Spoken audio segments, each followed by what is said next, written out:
भजमन नारायण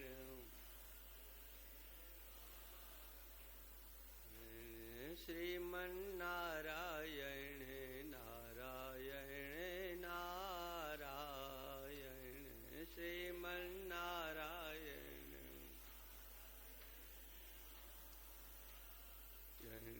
भजमन नारायण नारायण नारायण भजमन नारायण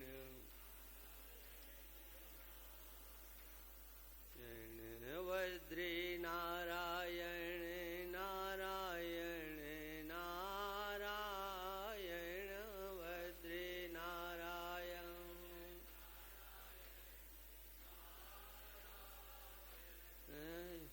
लक्ष्मी नारायण नारायण नारायण लक्ष्मी नारायण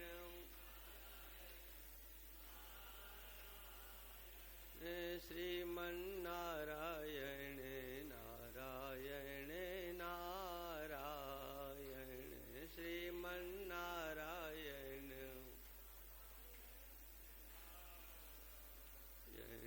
भजमन नारायण नारायण नारायण भजमन नारायण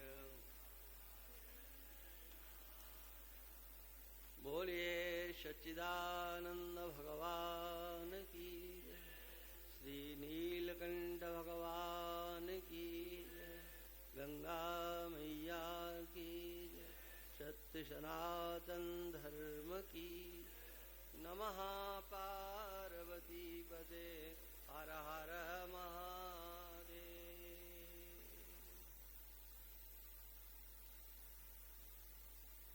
भगवती भागीरथी की परम पावन तट गीता भवन में विराजमान इस सत्संग में समस्त संत वृंद भक्त वृंद श्रद्धा मेरी मातृशक्ति भगवान की अनुकंपा से हमको आपको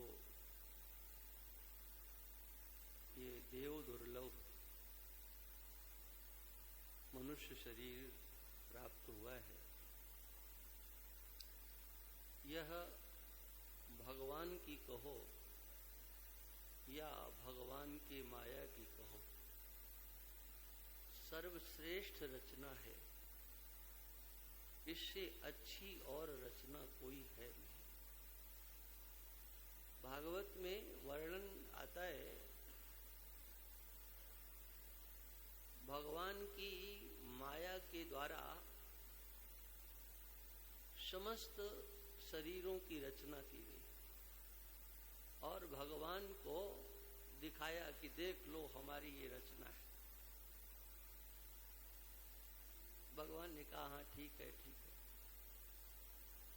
लेकिन अंतर में उनको कोई प्रसन्नता नहीं थी।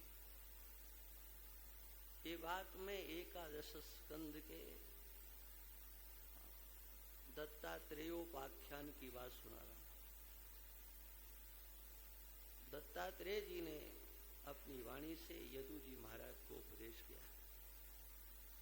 यदु से कहा कि देखो ये जो मानवाकृति है ये सर्वश्रेष्ठ रचना है, ईश्वर की मानो या ईश्वर की माया की।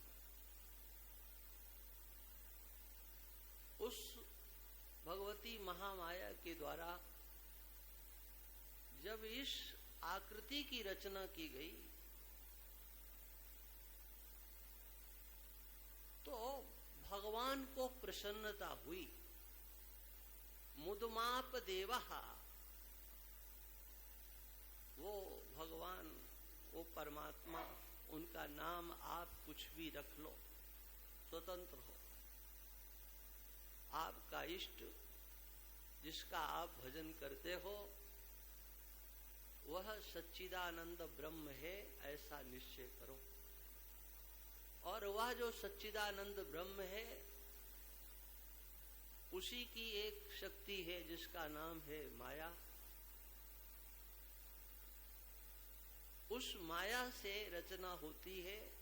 आपका कोई भी इष्ट है वो सच्चिदानंद है, चाहे शिव है, चाहे कृष्ण है, चाहे राम है, चाहे दुर्गा है, चाहे गणेश है, चाहे सूर्य है। आप जिसे मानते हो, एक निश्चय हमारा जो आराध्य है वह ब्रह्म है, सच्चिदानंद स्वरूप है। वो एक देशी नहीं है, वह सर्वव्यापक है, सर्वत्र है। ये निश्चय करना बहुत आवश्यक है। उस देव को प्रसन्नता हुई, क्या विशेषता है? तो कहा भगवान ने देखा कि अन्य जितने भी शरीर हैं उनके अंदर भी सूक्ष्म शरीर तो है ही, अंतःकरण तो है ही, बुद्धि है, मन है, मन के अंदर इच्छाएं हैं,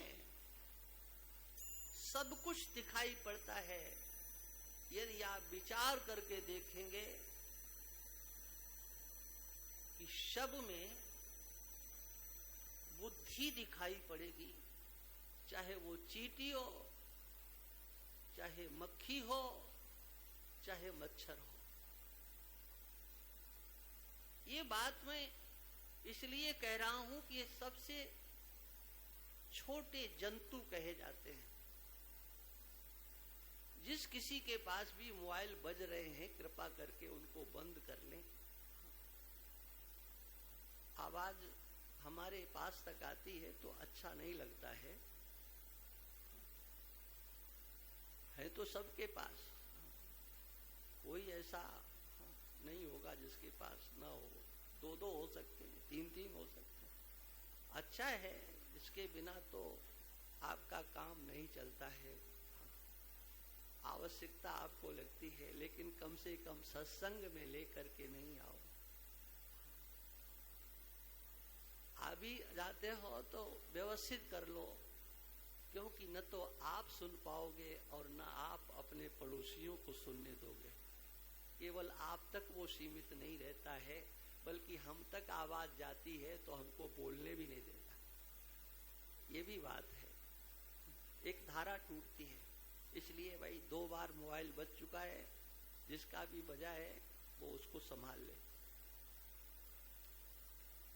सबके अंदर में आप बुद्धि देखोगे, वहां सूक्ष्म शरीर है, स्थूल शरीर भी है, सबके पास में है। जीव जंतुओं के पास वह ज्ञान शक्ति है जिससे वह अपना पेट भरते। भले ही किसी को दुखी करके भरे, लेकिन भरते तो है। जैसे मच्छर है, वो अपना पेट कैसे भरता है? उसे अपना पेट भरना आता है। भूखा होता है तो घूमता रहता है, कहीं भी हमारा पेट भरे वहां से भरता है। माने दूसरे को दुखी करके, दूसरे का खून पी करके भी वो अपनी तृप्ति मानता है।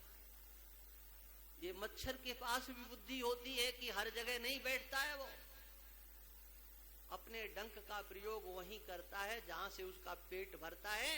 ये बात उस मच्छर को भी पता है।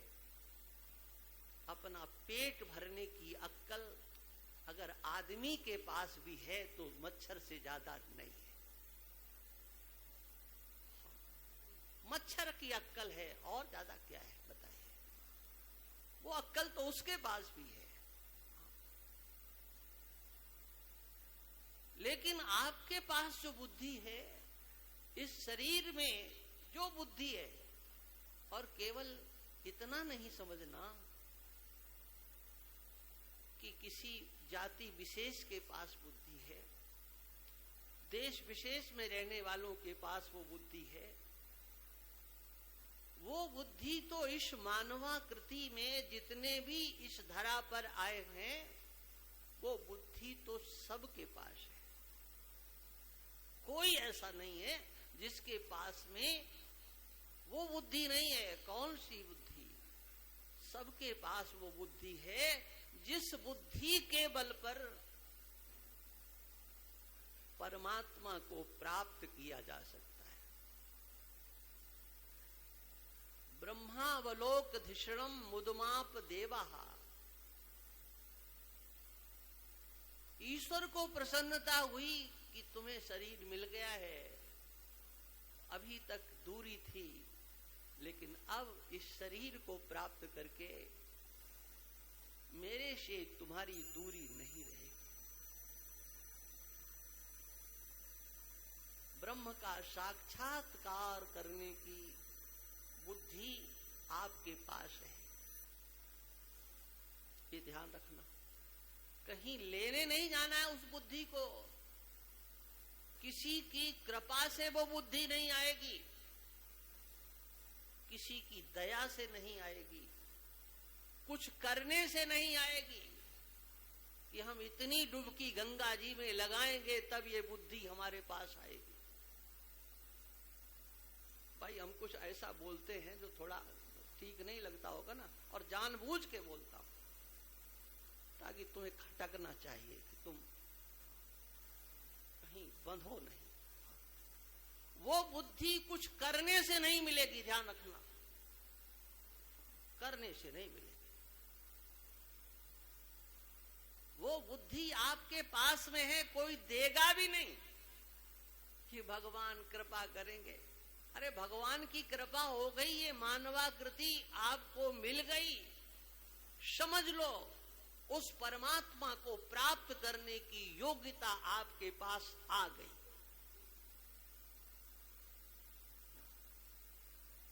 योग्यता आपके पास आती इस आकृति को प्राप्त करते ही, क्योंकि इसके अंदर वह बुद्धि विशेष है, वो योग्यता है जिससे कि आप उस परमात्मा को प्राप्त कर सकेंगे। ये है आपकी महिमा। आपके पास जो शरीर है, इस शरीर की महिमा है ये। फिर सोचो आपकी महिमा तो कितनी होगी। ये महिमा किसकी है? हम इतनी देर से जो कहे वो किसका गुणगान किया?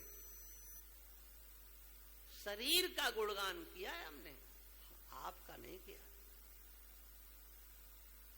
ये भी ध्यान रखना। इस शरीर की महिमा ऐसी है कि ये शरीर मिल गया है तो हम परमात्मा को प्राप्त करने की योग्यता रखते हैं। और इसीलिए वह योग्यता दी नहीं जाती है। योग्यता तो है, किंतु वह योग्यता जब ढक जाती है, आच्छादित हो जाती है, दब जाती है, तो सत्संग के द्वारा उसी योग्यता का निखार किया जाता है।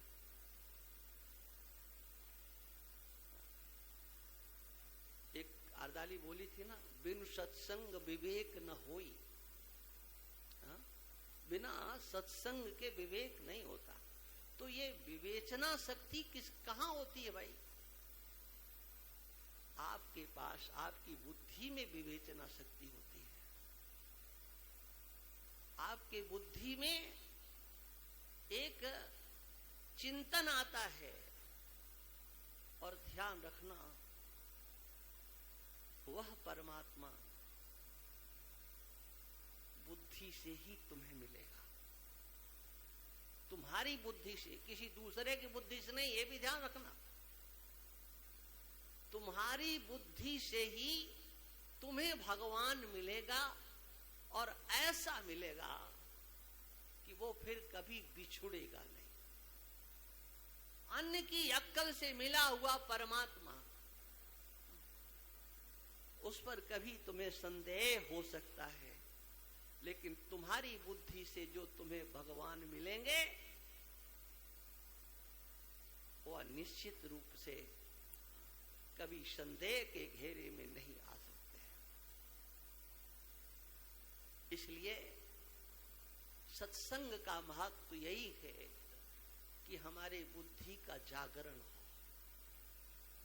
सुप्त है, बुद्धि है नहीं ऐसा नहीं है, वो विज्ञान वो प्रज्ञा आपके पास में है, लेकिन उधर आपका ध्यान नहीं जा रहा है। कल शरणागति की थोड़ी सी बात की थी ना, धर्म की बात की थी। स्वधर्मे निधनम श्रेया सर्वधर्मान परित्यज्य मामेकम शरणम ब्रजा। ये अच्छा लगता है और मुझको भी अच्छा लगता है, ऐसा नहीं कि आपको ही अच्छा लगता है, बहुत अच्छा लगता है। लेकिन समझना पड़ता है। देखो भगवत गीता में भगवान कृष्ण शरणागति की बात कई बार कर रहे। ईश्वरः सर्वभूतानां हृदयेशे अर्जुन तिष्ठति ब्राह्मण सर्वभूतानि यंत्रारूढ़ानि माया तमेव शरणं गच्छ सर्वभावेन भारत तत्पश्चात् पराम शांतिम स्थानम प्राप्स्यसि शाश्वतम। क्या कोई कमी भगवान ने छोड़ी? कौन सी कमी छोड़ी है बताओ? भगवान कहते हैं जो आपके हृदय में बैठा हुआ ईश्वर है उसकी शरण में जाओ। चलो इन सबको छोड़ देते हैं थोड़ी देर के लिए। जो बात बुद्धि में भगवान ने प्रेरित की है आज उसी की चर्चा करते हैं। लेकिन सबसे पहले भगवान ने जो शरणागति की बात की है उस पर प्रायः करके दृष्टि ही नहीं जाती। भगवान अपने शरण में आने की बात, ईश्वर के शरण में जाने की बात करते हैं। अच्छा, ईश्वर अलग और भगवान कृष्ण अलग? वो कौन सा ईश्वर जिसके शरण में जाने की बात भगवान करते हैं और वो भगवान कौन जो अपने शरण में आने की बात करते हैं? समझना तो पड़ेगा ना। तुम उसी की शरण में जाओ। स्थानम प्राप्स्यसि शाश्वतम, अचल पद की प्राप्ति हो जाएगी। लेकिन भगवान ने जिस शरणागति की सबसे पहले बात की है जरा उस पर भी दृष्टि डालो। बुद्धौ शरणमन्वीक्ष कृपणा फल हेतवा। भगवान सबसे पहले जिस शरण में जाने की बात करते हैं यदि उस शरण में नहीं गए तो वहां तक आप पहुंच नहीं पाओगे।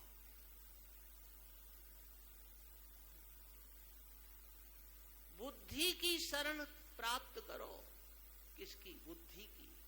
बुद्धौ शरणम अन्विच्छ, अपनी बुद्धि की शरण में जाओ, किसी दूसरे की बुद्धि की नहीं। आपके पास बुद्धि है, आप उसकी शरण में जाओ। केवल आपकी बुद्धि। देखो संसार के लोगों के द्वारा दी गई बुद्धि, बुद्धि का अर्थ होता है ज्ञान। ये स्पष्ट समझ लो।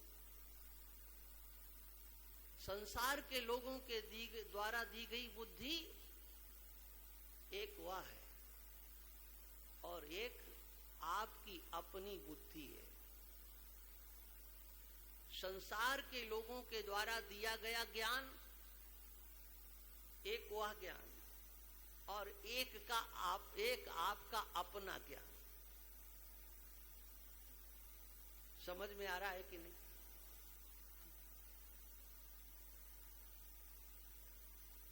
आपका जो अपना ज्ञान है उसकी ओर आपने नहीं देखा है।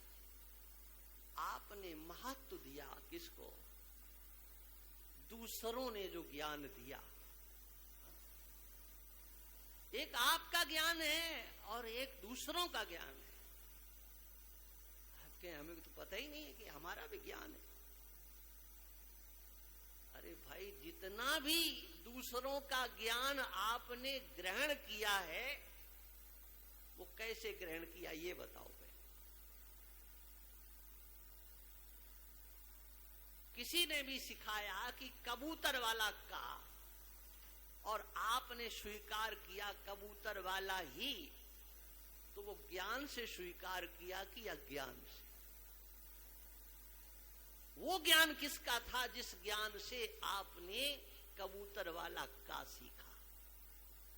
मैं केवल एक दृष्टांत दे रहा हूं आपको।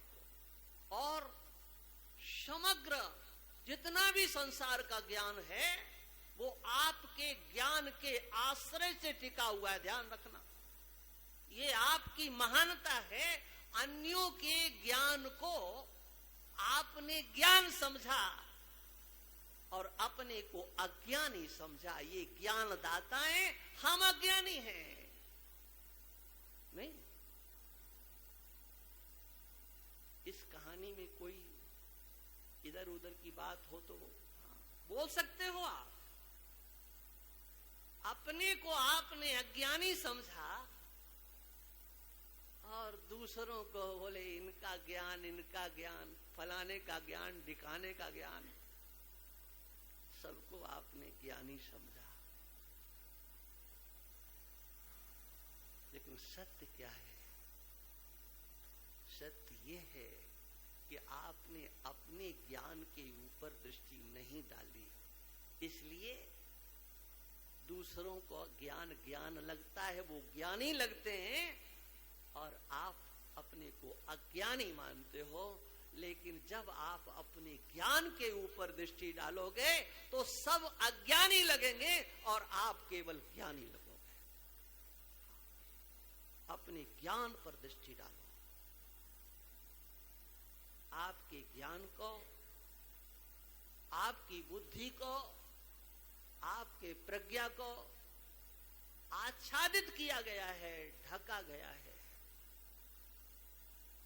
उस पर पर्दा डाला गया, धूल डाली गई, कचरा डाला गया, वो दब गया। हम सोच ही नहीं पाते हैं। किसी ने भी कुछ कहा, हमने स्वीकार कर लिया और ऐसी स्वीकृति प्रदान कर दी कि बस हम टस से मस नहीं हो सकते। जो कुछ भी है वो सब आपके ज्ञान के आश्रय से है। दुनिया का ज्ञान आपके ज्ञान के आश्रय से है। आप उस ज्ञान को समझने की चेष्टा करो जिससे सारी दुनिया का ज्ञान टिका हुआ है। और वो सत्य कितना है, जिन्होंने तुम्हें ज्ञान दिया है वह ज्ञान सत्य कितना है, एक बार जरा उसका चिंतन करो। और सत्संग में और कुछ नहीं बताया जाता है, आपके ज्ञान को केवल जागृत किया जाता है। विवेचना करने की शक्ति आपके बुद्धि में आती है। सत्संग से और कुछ मिलता नहीं है। और सत्संग उनके कभी समझ में भी नहीं आ सकता है जिन्होंने अपने को पहले से ही बुद्धिमान मान लिया है। जो बुद्धिमान बनकर के सत्संग में बैठते हैं वो सत्संग समझ नहीं सकते हैं, वो सत्य से प्रेम नहीं कर सकते हैं। आपकी अपनी जो मान्यताएं हैं उन मान्यताओं से बंध करके आप बैठे हुए हो तो सत्संग आपके समझ में कभी आ नहीं सकता। सत्संग से कभी विवेक जागृत नहीं हो सकता है। चाहे आप इस गीता भवन में 1 जन्म नहीं 7 जन्म तक सत्संग करो, तब तक कुछ होने वाला नहीं है, जब तक कि आपके अंतर का वह ज्ञान जागृत नहीं होगा। और वह ज्ञान तब जागृत होगा कब? जब आप अपनी मान्यताओं को ताक पर रख करके फिर सत्संग करोगे, अपने विचारों को, सोच को, चिंतन को लेकर के सत्संग में बैठोगे तो सत्संग आपके हाथ नहीं लगेगा। सत्य के आप नजदीक पहुंच ही नहीं सकते हो। देखो, 2 शब्द हैं, एक सत और एक संग, है ना? एक सत और एक संग। संग का अर्थ साथ भी होता है और आसक्ति भी होती है।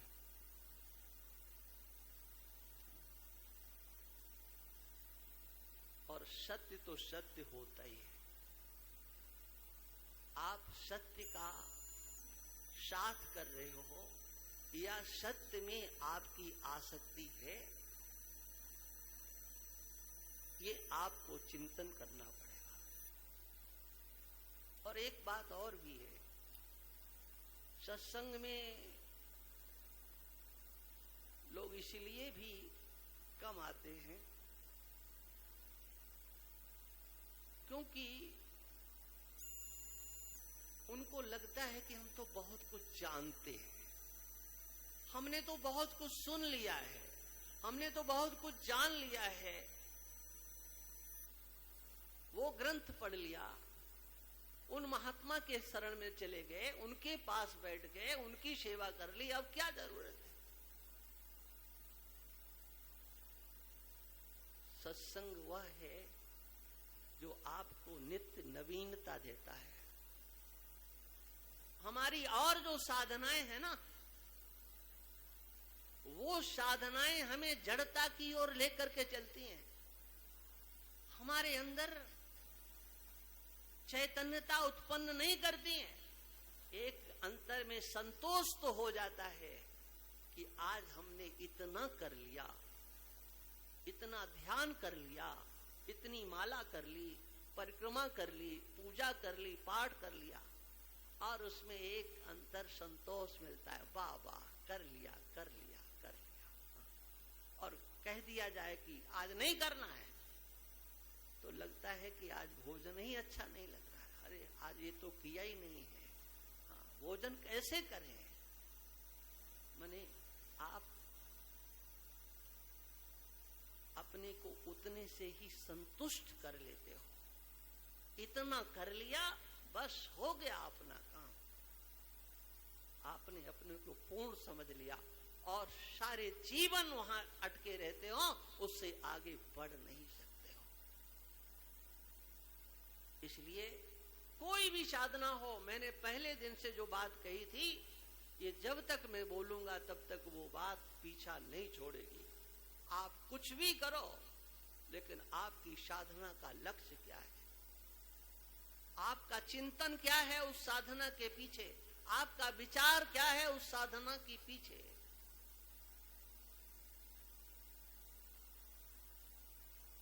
साधना तो कोई बहुत बड़ी नहीं है, ईश्वर की प्राप्ति में कोई देर नहीं है, ये आप सब जानते हो।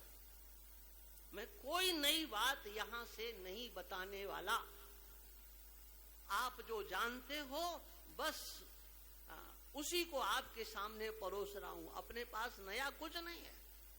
ईश्वर की प्राप्ति में बाधा कौन है? अरे भगवान तो मिले मिले मिलाए हैं जी। पाठ करते हैं आप, मानस में सुंदर कांड में एक अर्धाली आती है, निर्मल मन। सोचिए आप, कितनी सरल साधना बताई गई, कितनी सरल, ईश्वर को प्राप्त करने के लिए कुछ नहीं करना है, केवल मन को निर्मल करना है। मन निर्मल हो गया कि भगवान मिल गए। कोई आया बीच में कि पहले मन निर्मल करो और फिर उसके बाद में ऐसा करो तब भगवान मिलेंगे? नहीं नहीं नहीं भाई, कितनी सरलता है। कोई बीच में नहीं। निर्मल मन जन सो मोहि पावा। बल्कि कबीर दास जी तो ये कहते हैं कि हमने तो कुछ नहीं किया, केवल अपने मन को निर्मल किया।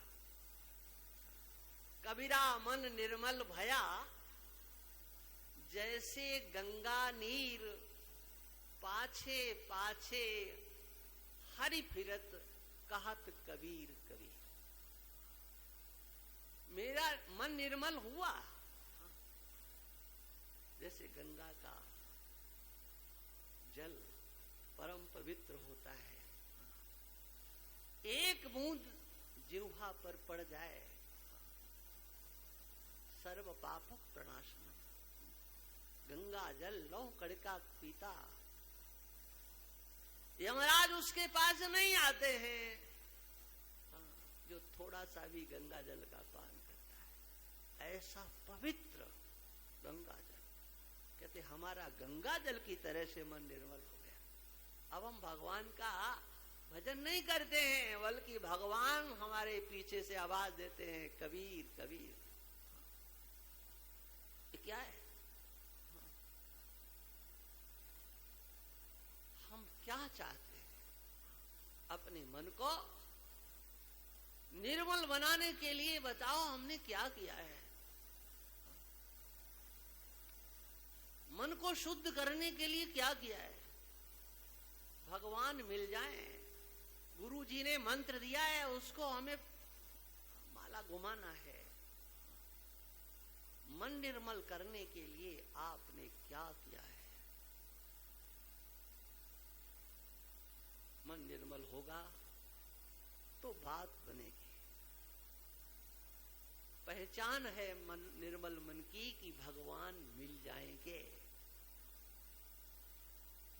और जब तक नहीं मिले तब तक किसी को दोष नहीं देना, तुम्हारा मन ही उसमें बाधक बना हुआ है। निर्मल मन जन सो मोहि पावा। मानसकार विनय पत्रिका में लिखते हैं, तरु कोटर मह वस विहंग तरु काटे मरे न जैसे, साधन करिए विचारहीन मन शुद्ध होए नहीं तैसे। बिना विचार के किया गया साधन मन को कभी शुद्ध नहीं करता है। इसलिए विचार पूर्वक हम साधना का आश्रय ले। साध्य दूर नहीं है, विचार का अभाव ही उसने हमारे साध्य को, परमात्मा को हमसे दूर बना दिया है। हमें कभी विचार करने की फुर्सत ही नहीं मिलती। यही कहेंगे महाराज भगवान कैसे मिलेंगे, है ना? भगवान कैसे मिलेंगे? ये प्राय करके लोगों के प्रश्न होते हैं, भगवान कैसे मिले? हाँ, भगवान से प्रेम हम कैसे करें? ज्यादा से ज्यादा लोग और ज्यादा बढ़िया पूछेंगे तो भगवान से प्रेम कैसे, भगवान कैसे मिलेंगे? और अगर हम ये कह दें कि भगवान तो तुमको मिले हुए हैं,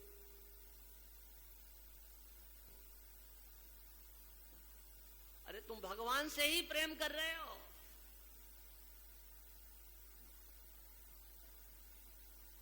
मूड की बात होती ना कि कभी कभी कह देते, आप किसी से प्रेम नहीं कर रहे हो, आप भगवान से प्रेम कर रहे हो। एक ये भी भ्रांति है क्या कि हम भगवान के प्रेमी नहीं हैं, भगवान हमको प्रेम करना सिखा दीजिए, भगवान हमारे ऊपर कब कृपा करेंगे, कब प्रेम होगा, प्रेम हो जाए।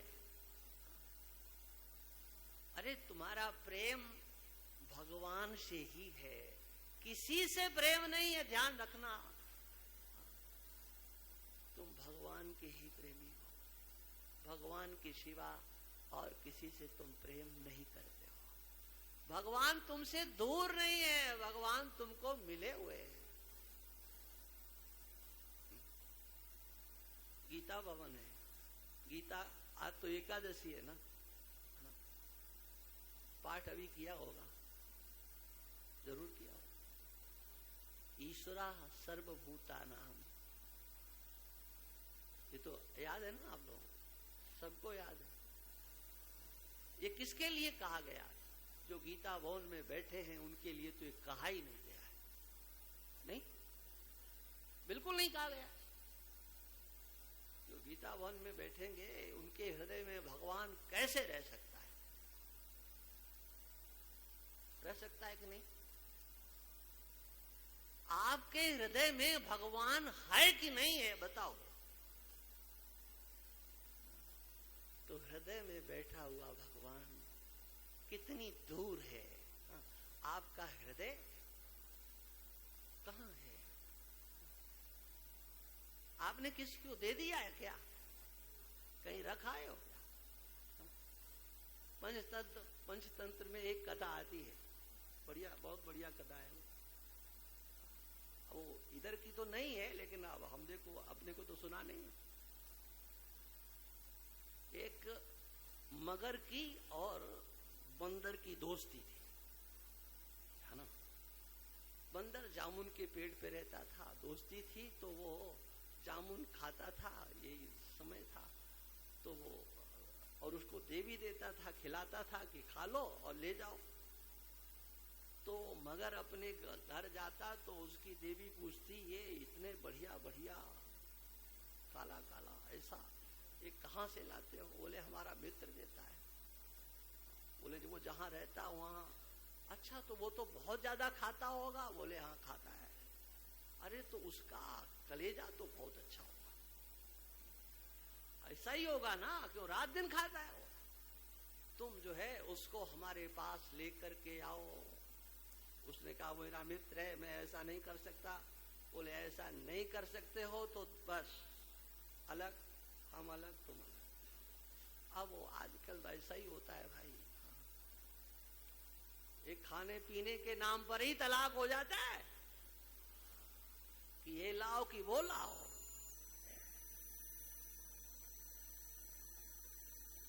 अब उसने देखा कि घर न टूटे, चलो ये मित्र आज है कल नहीं, बंदर है नहीं रहा। उसने अपने मित्र से कहा कि आपकी भाभी ने बुलाया है, चलो भाई चलो।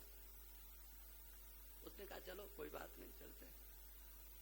फिर जब लेकर के गया बहुत दूर तक, तो उस मगर के मन में आया कि ये तो विश्वासघात हो जाएगा, मित्रद्रोह हो जाएगा, इसी सच्चाई तो बताई दे। अब ये कर तो कुछ सकता नहीं है, क्योंकि बीजदार में तो हम ले आए। उसने कहा भैया जहाँ चल रहे वहाँ खतरा है, हमारी देवी बहुत खतरनाक है। अरे क्या हमको खाएगी? बोले खा सकती है। उसको लगा कि आपका हृदय ऐसा ही होगा जैसा जामुन जैसा।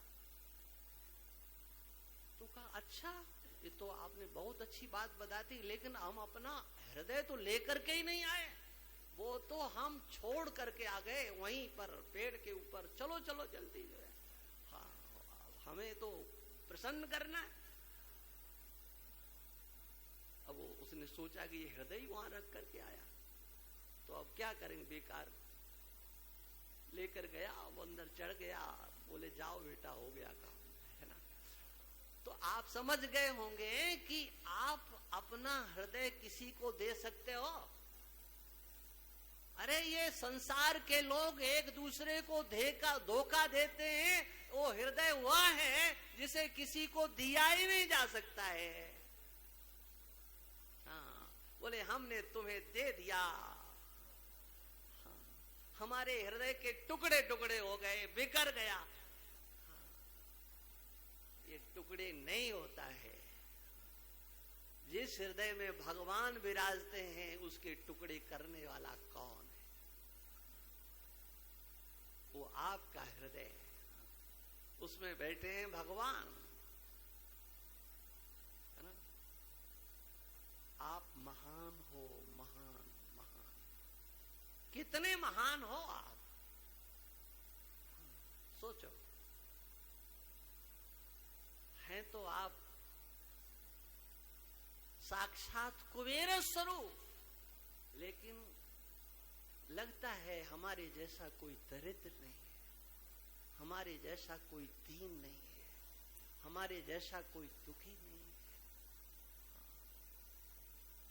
व्यापक एक ब्रह्मो अविनाशी, शत चेतन घन आनंद राशि, अस प्रभु हृदय अछत अविकारी, सकल जीव जग दीन दुखारी।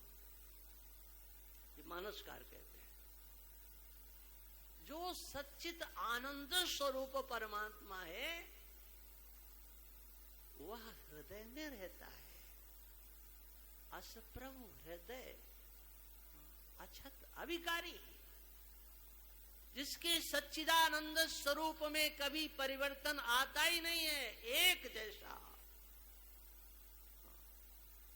सो तिहु काल एक रस रहा। जो परमात्मा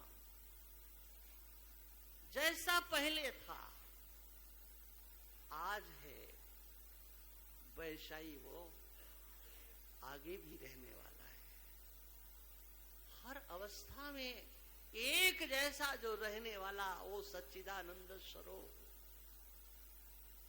उसकी एक कमजोरी है कि वह आपके हृदय को छोड़ नहीं सकता। हृदय अच्छा, उसमें कोई विकृति नहीं आती है, वो निर्विकार स्वरूप से रहता है। लेकिन फिर भी दुख है। क्या दुख है? गीत गाए जाते, कब मिले हो दीना नाथ हमारे, कब मिलोगे? अरे वो तो मिला मिलाया है, तुम रो क्यों रहे हो? यदि नाथ का नाम दया निधि है तो कृपा तो करेंगे कभी ना। अरे काहे की कृपा करेंगे? क्यों करेंगे?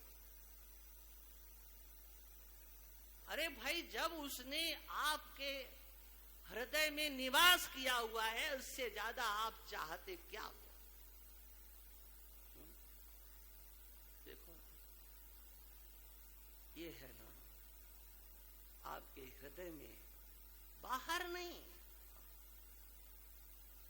हमारे हृदय में भगवान बैठे हैं। अब इस हृदय के भगवान को कौन दिखाएगा? इस हृदय के भगवान को देखने के लिए चर्म चक्षुओं की आवश्यकता नहीं है। इस हृदय के भगवान को देखने के लिए तो अंतर चक्षुओं की आवश्यकता है। हाँ, अंतर के नेत्र चाहिए, हृदय के नेत्र चाहिए। अंतर के भगवान को देखने के लिए जो आपके पास है, उसे आप देखने की इच्छा तो करो, केवल इच्छा करो। मेरे हृदय में बैठे हुए भगवान, हाँ, मुझे उनका दर्शन हो जाए, इच्छा मात्र करो। इसमें कुछ लगता नहीं है। वास्तव में क्या मेरे हृदय में भगवान बैठे हैं? देखो, ये कहना तो बहुत सरल होता है। क्या सिया राम में सब जग जानी, करो प्रणाम जोर जुगपानी। ये सारा संसार सीता राम जी का स्वरूप है। ये जान करके मैं सबको प्रणाम करता हूं। गोस्वामी जी लिखते हैं, जान करके ये सीता राम का स्वरूप है।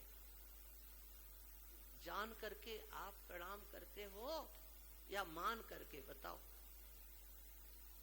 आप अपनी बुद्धि से पूछो, कहां सीता दिखाई दे रही, कहां राम दिखाई दे रहे? बोलते तो जान करके ना।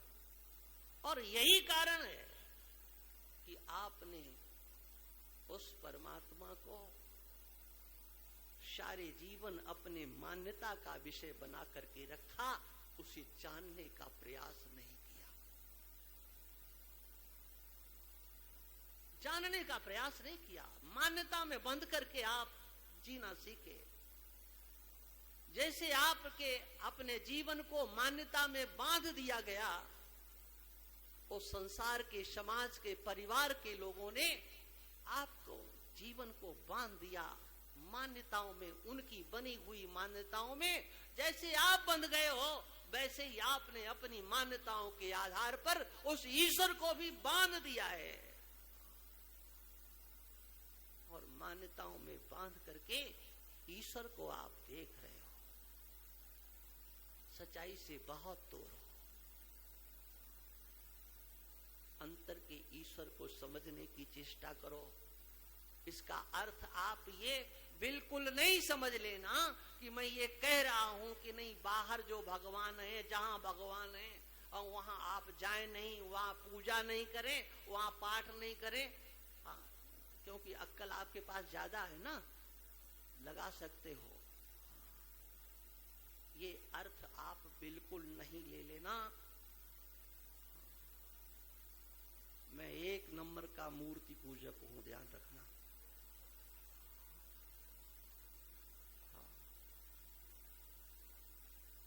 और केवल एक से नहीं बंधा हूं। हमारे सनातन धर्म के जितने भी भगवान हैं, ईश्वर हैं, मैं उनको एक जैसा मानता हूं।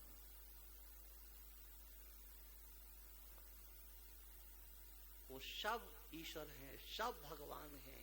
चाहे उनका नाम गणेश हो, चाहे उनका नाम सूर्य हो, चाहे उसका नाम गंगा हो, चाहे उसका नाम जमुना, कोई भी हो, हम सबको एक दृष्टि से देखते हैं। कहने की बात नहीं है। हाँ, आप जाना वृंदावन ज्योतिर्मठ, स्वामी वामदेव ज्योतिर्मठ में जाकर के देखो। पंचदेवोपासना है वहां पर। वहां शक्ति की उपासना है, गणेश की उपासना है, सूर्य की उपासना है, विष्णु की उपासना है, सबकी उपासना है। कोई ऐसा नहीं जिसकी उपासना नहीं होती है। लेकिन उपासना तक ही, किंतु जो सत्य है उसे भी समझना चाहिए। ईश्वर की उपासना हमें करना इसीलिए है कि जो सत्य ही नहीं है, जो परम सत्य है, जिसका हम चिंतन कर सके। सत्यम परम धीमहि, श्रीमद् भागवत का प्रथम स्कंद का प्रथम अध्याय का प्रथम श्लोक है, जिसमें कहा गया मंगलाचरण में, सत्यम परम धीमहि।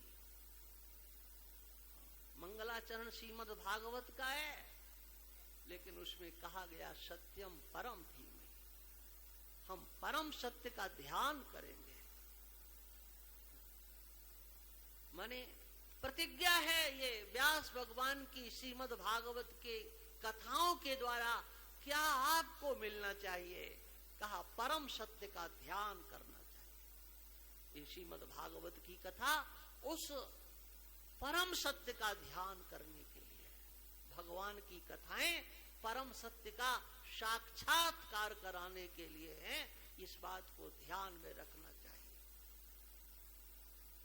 और जानते हो, अंतर मन को निर्मल बनाने का सबसे सरल सबसे सीधा रास्ता है। आपके अंतर में बैठे हुए परमात्मा को समझने की चेष्टा करो, उसको देखने की चेष्टा करो।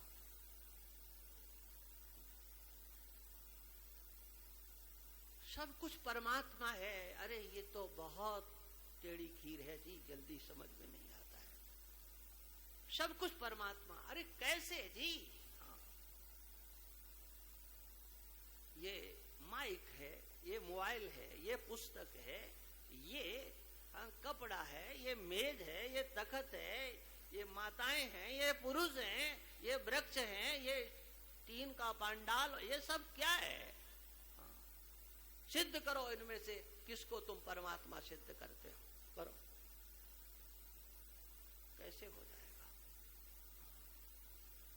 आप अपनी बुद्धि से पूछो,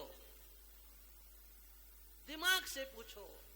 आप हाथ जोड़ते हो श्री राम में सब जग जानी, और तुम्हारा दिमाग कहता है कुछ नहीं, ये सब तुम झूठ बोलते हो।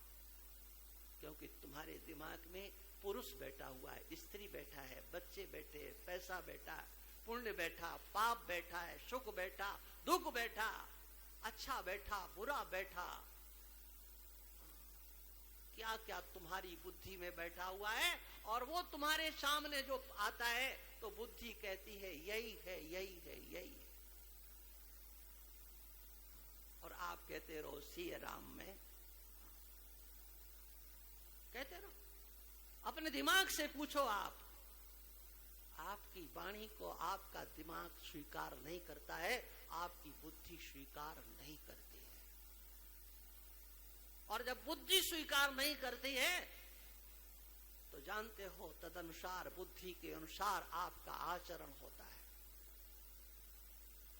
व्यवहार होता है। आप केदारनाथ होकर आगे होंगे या जाने वाले होंगे, बद्रीनाथ, जगन्नाथपुरी, कहीं भी आप जाते हो, कहां गए हो?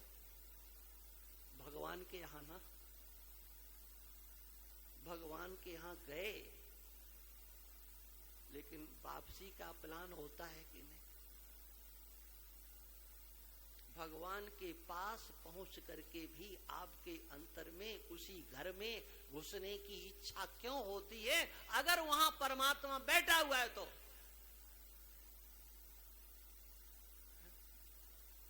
कभी विचार किया ऐसा क्यों होता है भाई? अपने दिमाग से पूछना, हम इसका उत्तर नहीं देंगे।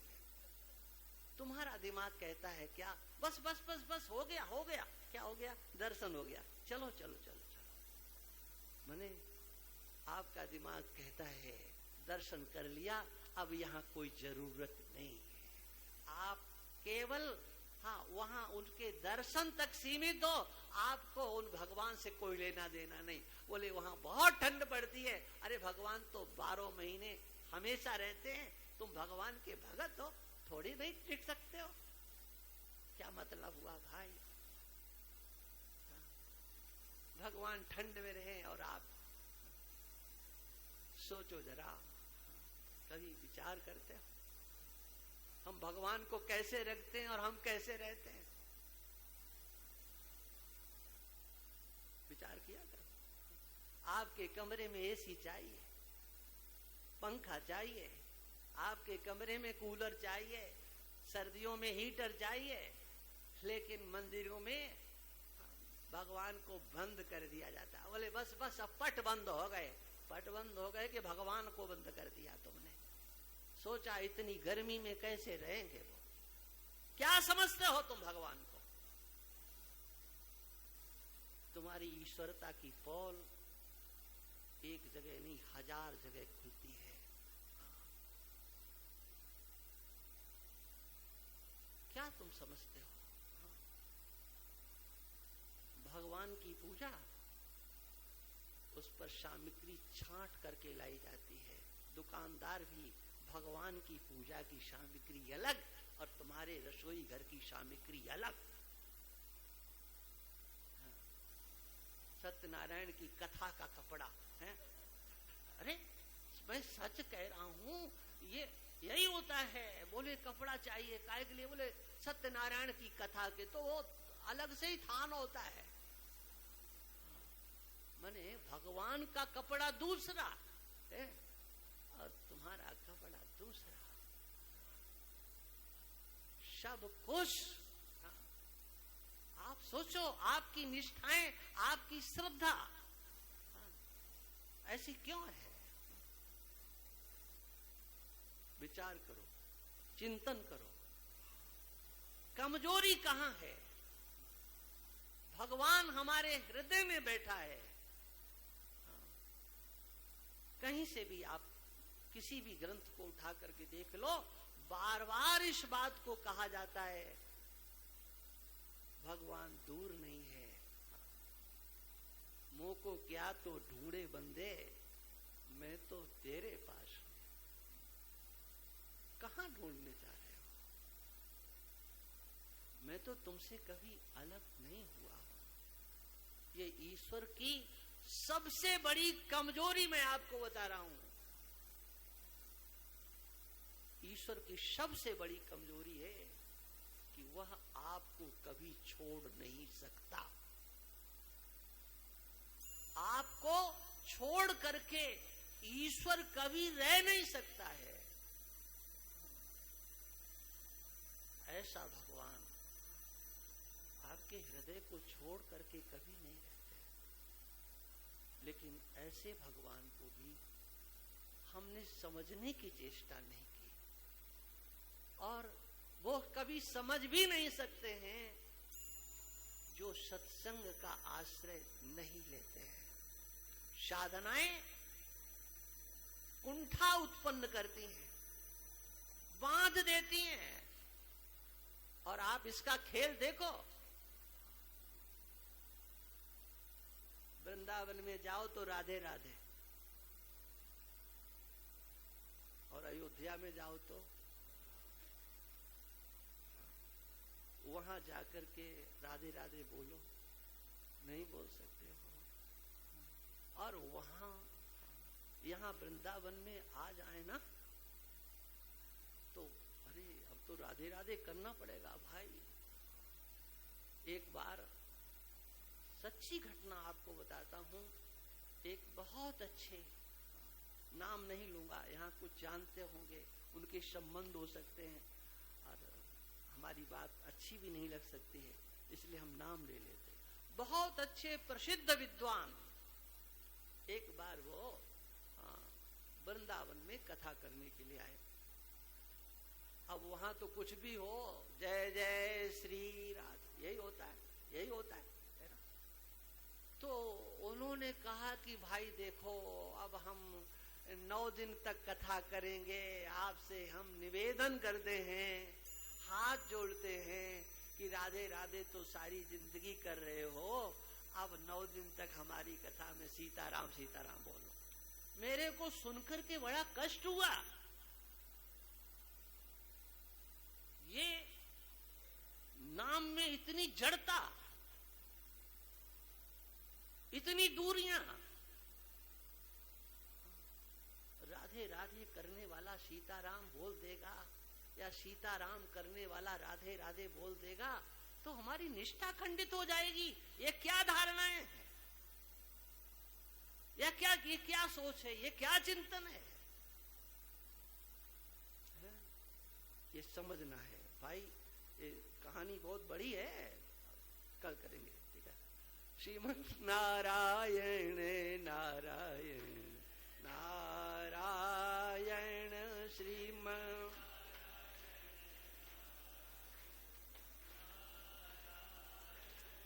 भजमन नारायण नारायण नारायण भजमन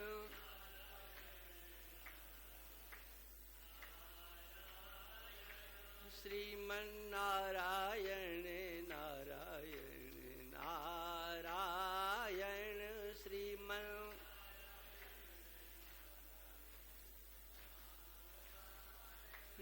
भजमन नारायण नारायण नारायण भजमन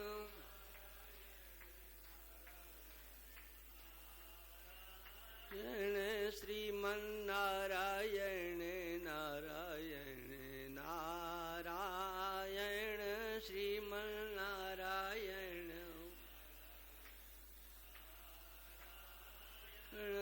भजमन नारायण